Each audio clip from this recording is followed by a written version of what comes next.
বাংলাদেশ জাতীয়তাবাদী পল্লী চিকিৎসক দল আটঘরিয়া উপজেলা শাখার মতবিনিময় সভা। আমাদের প্রতিনিধি পাঠানো তথ্য চিত্র দেখুন ডেস্ক রিপোর্ট। বাংলাদেশ জাতীয়তাবাদী পল্লী চিকিৎসক দল আটঘরিয়া উপজেলা শাখার মতবিনিময় সভা অনুষ্ঠিত হয়েছে 15ই আগস্ট শুক্রবার সকালে বাংলাদেশ জাতীয়তাবাদী দল বিএনপি রাশিয়া শাখার 1 নং সহসভাপতি মোহাম্মদ মানিক জামান মোহনপাড়া জামান ম্যানসন এর বাড়ির ওপর। এতে সভাপতিত্ব করেন পল্লী চিকিৎসক আটঘরিয়া উপজেলা শাখার সভাপতি আমিনুল ইসলাম, পরিচালনা করেন সাধারণ সম্পাদক আবু তালেব, সাংগঠনিক সম্পাদক বাবুল খান। এই সময় আয়োজিত মতবিনিময় সভায় প্রধান অতিথির বক্তব্য রাখেন বাংলাদেশ জাতীয়তাবাদী পল্লী চিকিৎসক দল পাবনা জেলা শাখার সভাপতি ফারুক খান হিমেল।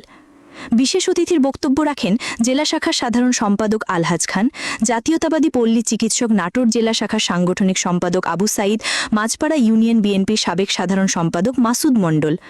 অন্যান্যদের মধ্যে বক্তব্য রাখেন জাতীয়তাবাদী পল্লী চিকিৎসক জুয়েল রানা, ইউসুফ আলী, আরিফ হোসেন, সিদ্দিক, ডাক্তার মোহাম্মদ রায়হান, আহাদ আলী, মোজাহারুল ইসলাম মোজাহার।